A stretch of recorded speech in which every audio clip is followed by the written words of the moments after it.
Hi, and welcome back, or welcome to the Mindset and Performance Podcast. I'm Dris, a mindset and performance coach. I help athletes and young professionals with their career development. We work on a wide range of areas from training to nutrition, but focus essentially on the mindset, as it is the key to everything else. The whole idea behind this podcast is to deconstruct the habits that led people to their success, to learn from their experience and understand psychology behind their actions and behavior, and of course, to know what kind of mindsets they have. Today we're talking to Carly Wopat, a 26 years old American professional volleyball player from Santa Barbara, California. Carly has been very sporty and very athletic and competitive from a very young age. She has as an inspiration her parents that are very athletic as well. Today she shares with us her training drills, her philosophy, and her approach to playing sports. She is a true inspiration, and I hope you enjoy this conversation. So how do you usually introduce yourself when you talk with someone? Like, do you say, "Hi, I'm Carly"? Do I pronounce it well, by the way, Carly? Yes, Carly. I usually get approached all the time when I'm in public, like grocery stores and stuff. And the first thing people ask me is, what sport do you play? So whenever I'm introducing myself, that is actually the first topic that comes up. And so I'll say, I'm Carly. I'm a professional volleyball player. And then the conversation will continue, and I'll explain that I'm on the national team. And the professional volleyball lifestyle for an American is kind of unique because we don't have a professional league in the US. So we have to go overseas and play in other countries. And so usually I have to take time to explain that as well. Oh, I didn't know that. Yeah. So the last 4 years, I've played in 4 different countries. I've played in France, Turkey, Japan, and China. Oh, wow. Okay. Yeah. So people approach you because of your physics. That's what you mean? Yes. You're quite Yeah. tall, aren't you? I mean, volleyball players usually they're quite tall as well, like basketballers. How tall are Yeah. you? Well, I'm 6'2", but I'm built very athletically. I have really good genetics and I work really hard. So I stand out for sure. Can you tell us a little bit about your beginning in volleyball playing? How was your start and how early was it? Sure. Let's see. I grew up playing a bunch of different sports. So actually one of the first sports I did was gymnastics when I was very young. And I think that was a good foundation for athletic skills and flexibility and balance and that kind of stuff. And then I played basketball and track and field, and I started playing volleyball around the age of 10 was when I first learned the basics of the sport. Mm-hmm. And at age 12, I started playing club volleyball, which is a lot more competitive. And that's when I first started getting coached like more seriously with volleyball. But I continued to play other sports all the way through high school. So in high school, I played basketball, volleyball, and I did track and field. And I how think did it you get was into it? Like in the beginning, like you said, 10 years old, you started volleyball. 10 Was years it old, like I started playing volleyball. by choice or like parents or curiosity? Our PE teacher in elementary school, she had a daughter, Sammy, who is the same age as us, and there was several other girls, and I don't know, she just thought we would make a good volleyball team. So she asked us all to make a team, and then we joined this after school volleyball league and would go play against some other teams. And yeah, so that was my first introduction. I think she just encouraged us to play. Uh-huh. Then you mentioned that Yeah. 14 started being coached by someone. 12 years old, I started to play club volleyball. Okay. And I was more seriously coached, and we had practices like twice a week, and we would go play in tournaments in LA on weekends and stuff. So that's when I really started to play, I'd say, more competitively. And did you know what you wanted to do with it, or was it at that point just for fun? At that point, I think it was still for fun. Mm-hmm. I didn't know that I wanted to really pursue volleyball until I'd say around 16 years old, because I was still playing several other sports. But I think at 16, I realized, one, that volleyball was my favorite, all the sports I was doing, and two, I could be really good at it. So I think I started to realize that I had a lot of potential and that I was already very good and I could Mm-hmm. continue to progress and get even better. Mm-hmm. And then, so how was that feedback? In fact, did you recognize that you were good at it from your results, like from an external resource, like source? I mean, like coaches and telling you that you're good, public, or was it also from an internal point where you were quite satisfied from how you were improving and doing? I think it was a lot of external clues because internally, I mean, I didn't think I was that good. Because I know you're young, you're still learning, and I still had so much more ahead of me, like 2 more years of high school, and I had college volleyball and all these things Mm, ahead of me. But my team was doing well, so we were winning, and I was performing well on the court. And then I started to get recruited by some of the top colleges all over the nation. And that was probably the biggest clue that okay, uh-huh. I was good at this sport and I had a lot of potential because they know, like, the recruiters in colleges have been doing what they do for a long time, so they can spot Uh-huh. talent when they see it. Did you get support from your family? Like, I mean, did they approve this career path or this journey you were on? Oh, yeah. Well, first of all, both of my parents were athletes. My dad was a decathlete and my mom was a gymnast. And I think they would have supported me in with whatever I wanted to do, but I chose volleyball and they were fully supportive. Uh-huh. And it wasn't cheap either. There was some investment that had to be made, and then they would drive us to all the tournaments and practices. Yeah. Mm-hmm. Okay. Could you tell me a little more about their influence on your career or on you actually Oh right my now? career. Like, did you play with them? Did you train with them?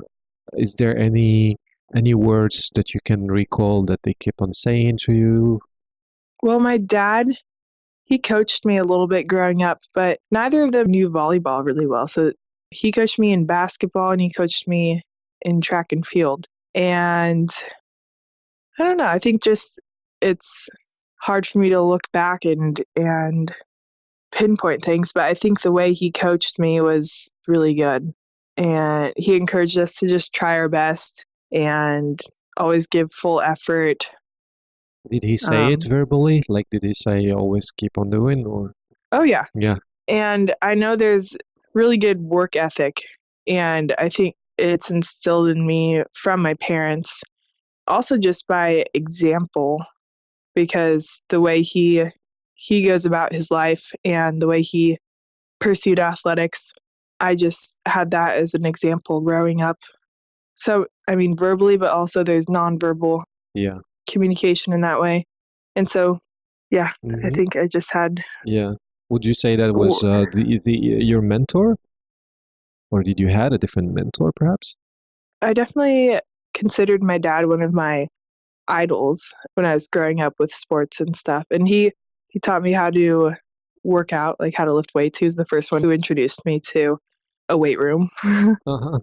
But I don't know if I'd say a mentor. I had a couple coaches throughout my career that I think were more of mentors to me. Okay.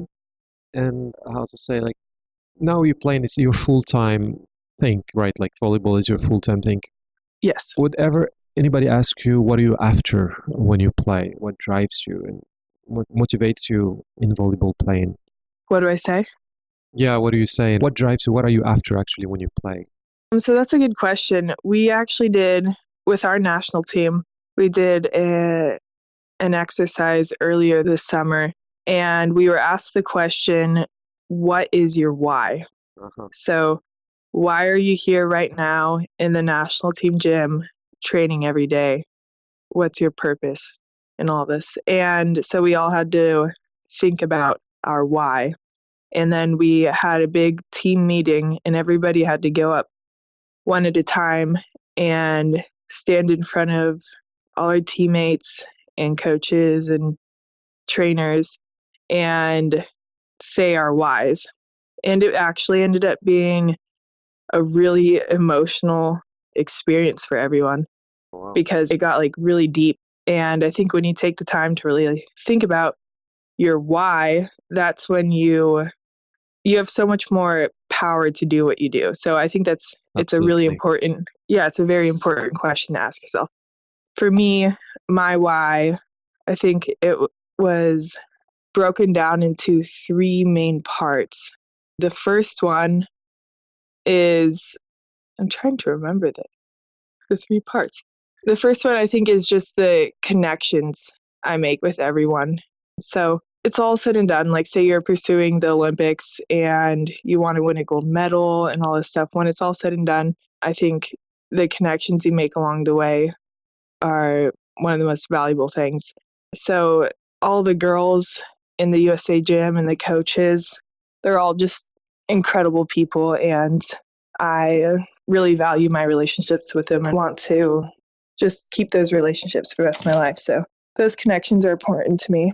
The second part of my why is that I want to be the best person I can be and live my best life. And I think that this path with volleyball is the way I can do that, at least right now. I think I have a certain set of gifts and talents, and I need to use those and make the most of every day and just go after it. So, yeah, it's like my quest to live my best life. And the third part is I want to win. So, I want to win a gold medal in the Olympics. I want to be successful at the highest level there is, and that's what it is for me right now. So, I'm a competitor by nature, and yeah, I want to win. Wow, amazing. How much time did you had to reflect on this, like when you did this exercise with your team? Like, was it like on the spot, like you need to come up with that, or was it like kind of homework? You gotta go back home and think about this and We had a day, a so day. yeah, we had a little bit of time to think about it. And did you do something similar before? Or was it the first time? Last year, the No. year before, we did something similar. It is quite important to have it reminded, right? Like, especially, I don't know, it can build up a lot of more motivation to go through setbacks, to go through the training that is sometimes hard, and to have this in mind as a purpose and as an objective and the why, Mm-hmm. right? Yeah, I try to push that into my clients sometimes as well. But Yeah. I don't know, like if you did it at 18 or 17, would you have came up with the same kind of, when you were 17 or 18, came up with Oh, the same thing? no. Not at all, right?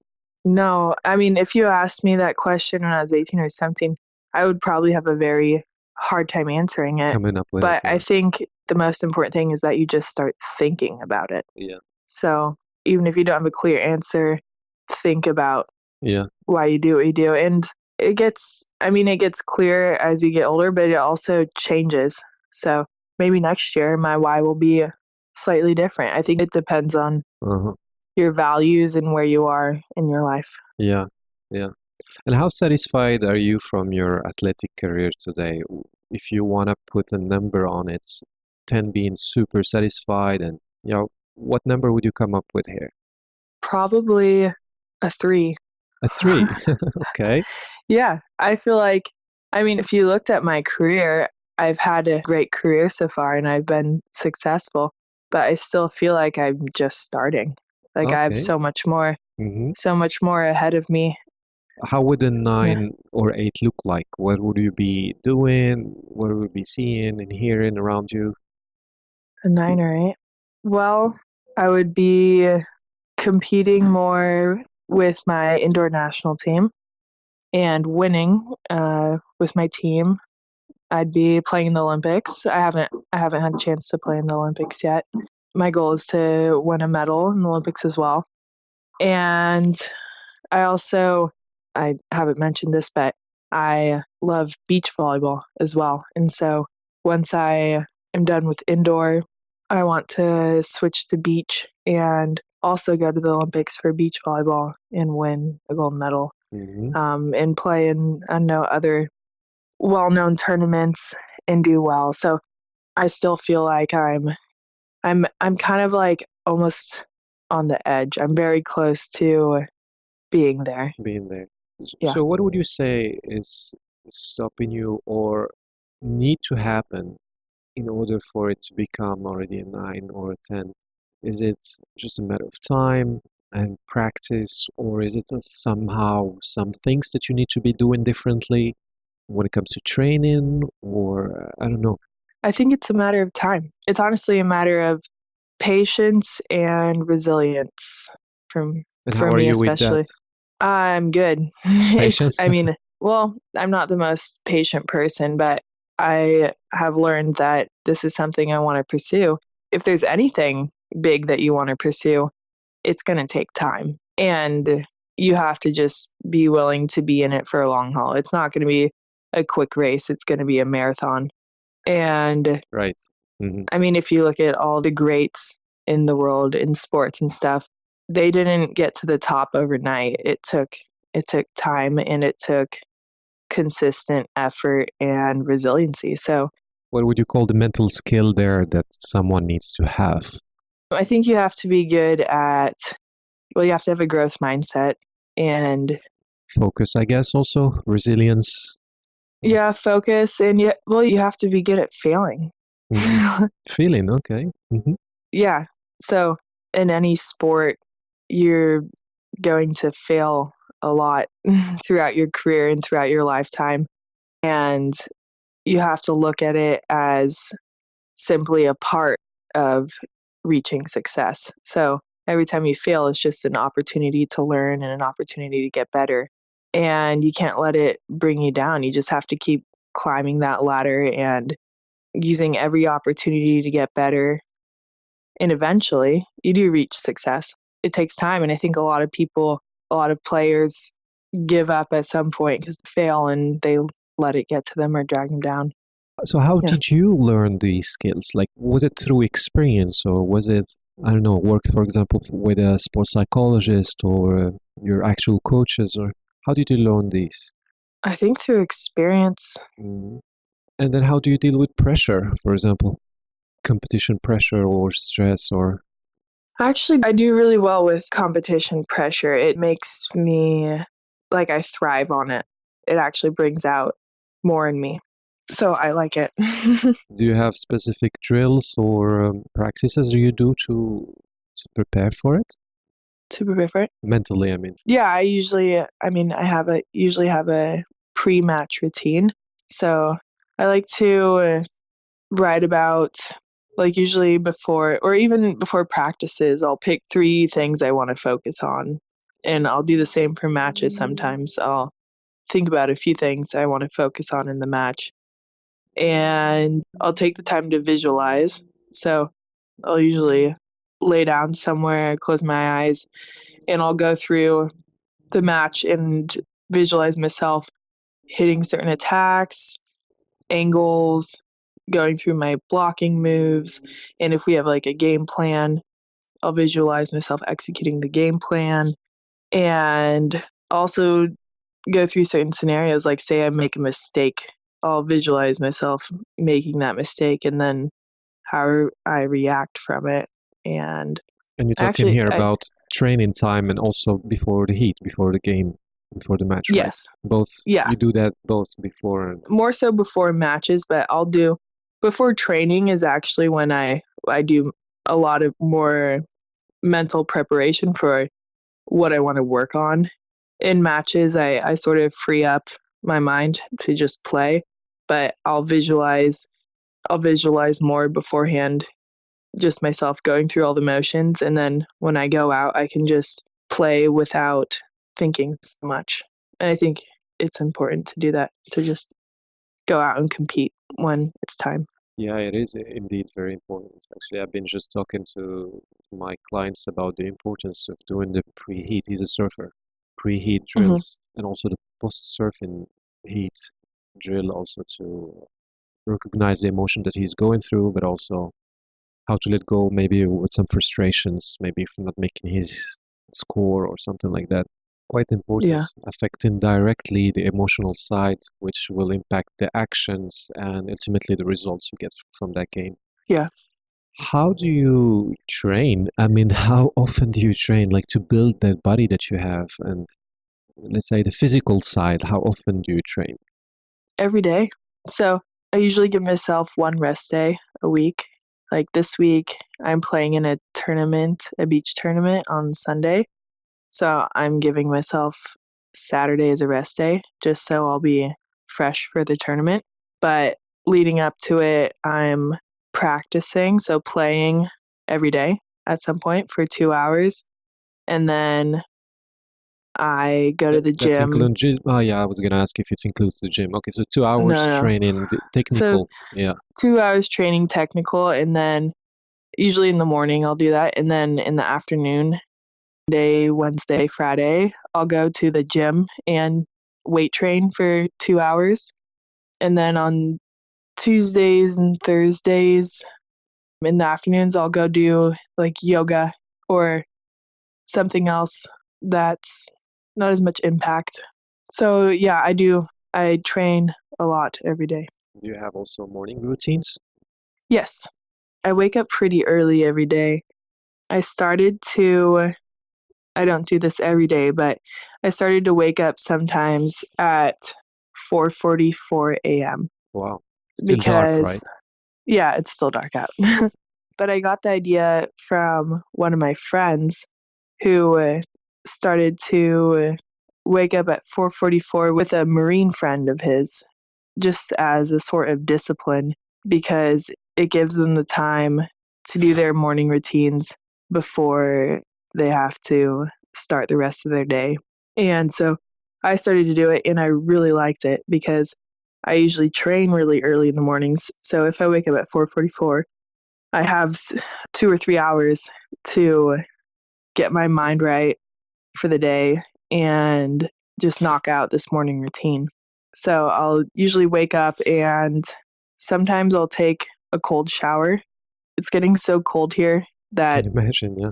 yeah, I can't do it every day. And then I'll meditate for 10 minutes or so. And after that, immediately after that, I gratitude journal. So I'll write down 3 things I'm grateful for.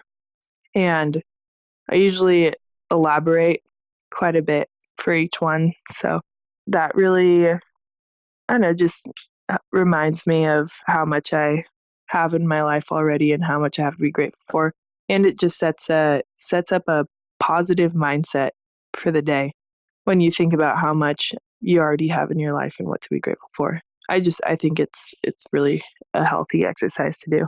Yeah. And after that, I'll just continue writing about anything that's on my mind for a little bit, and How then I'll long make is a it? list. How long is it all in all, like the morning routine? Like an hour, half an hour?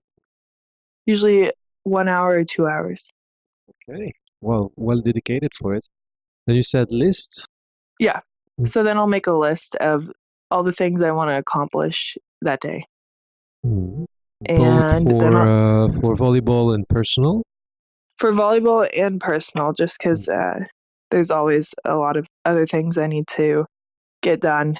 And once the list is finished, I'll start doing it all. Awesome. Yeah. How did this practice actually? Have you been doing it for long? I've been doing bits and pieces for a long time. I picked up, when I was in Japan, I started to meditate in the mornings. And then this last year in China, I started to gratitude journal every morning. But I didn't really put the full routine together until this summer. Did you And feel that yeah, it had an impact into your game and improved? yes, I feel like it made a big impact.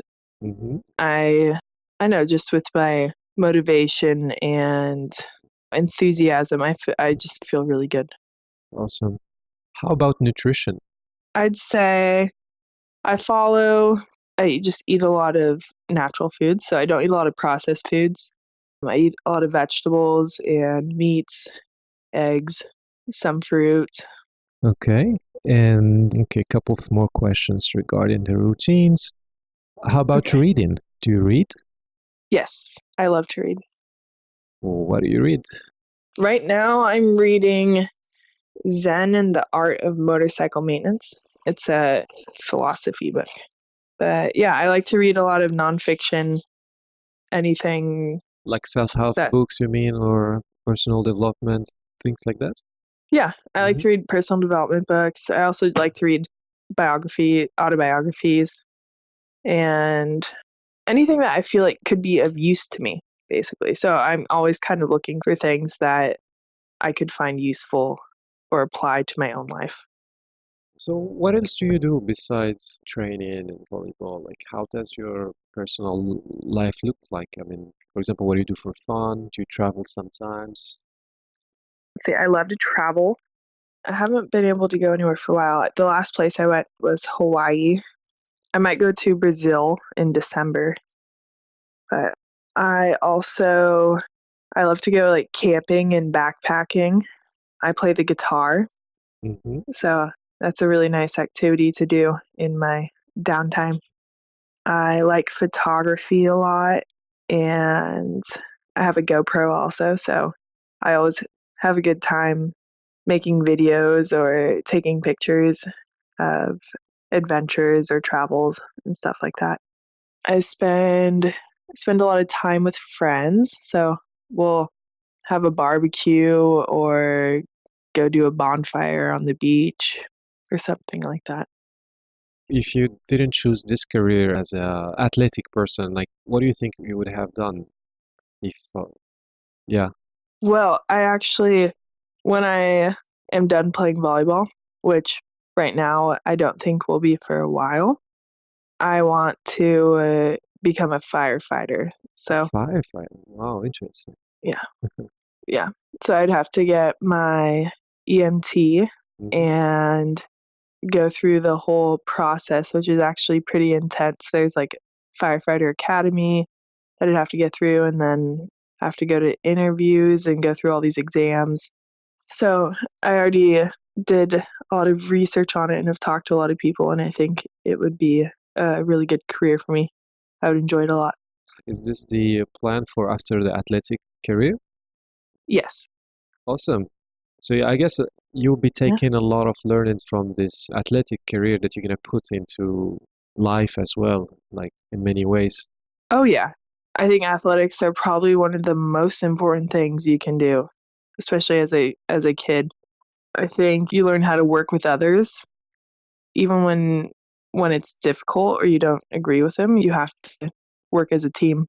You learn how to fail, which I already mentioned, and I think that's one of the most important things in life. And now with our present generations, I feel like they are so coddled, or just parents are afraid to let their kids fail, and it's hurting them in the long run because failure is natural and it's an important part of life, and just Process. yeah, it's the process. It's not a bad thing. It's essential to succeeding. So I think learning how to fail is probably one of the biggest things sports can teach you, and then just That's an important work message ethic here that you're and giving. I guess you're yeah, giving this important message to both the parents and also somebody in the beginning of his sporting career. yeah. What else would you recommend? What would be your advice for somebody starting a sporting career at a young age? I don't know, yourself when you were 16, for example. What would be my advice? I think take advantage of every practice and every opportunity you have to learn, like every time you step on the court, because you don't have as much time as you think. And I think if you can really capitalize on every practice every day and learn every day, you can get good really fast. But a lot of players don't do that, and so their progress is slow. Yeah. And they just kind of go through the motions, and they're not mentally fully in it and really taking as much as they can from all the resources they have too. Like, if you have a really good coach coaching you, you got to listen to everything they say and remember it and do it. And just, I think a lot of young people don't, or young athletes don't realize how special those, like, the resources they have are until later on. I don't know. I wonder what made the difference for you, though. Like, how come, for example, you didn't go distracted with things of teenage time, 16, 17, especially when you don't know how to answer the purpose, like maybe there are things that takes you in a different direction. Yeah, I know. When I was at that age, I was very driven with both school and sports. So I think I just had this drive to do my best with whatever I was doing. So I didn't really accept anything less than what I was fully capable of, which was, I set my expectations of myself pretty high. Probably also picking up values and modeling people that were around you, which is parents, obviously. And you said your dad and his ethics and work and who he is, right? Yeah. And then I guess my peers also then came into play. So I had my friends who I hung out with. They were also very intelligent and team members, pursued sports. And so, yeah, well, I mean, in high school, not so much, but when I got to Stanford, for sure. I mean, everybody there was amazing in their own way. To go to that school, you kind of have to be, I feel like.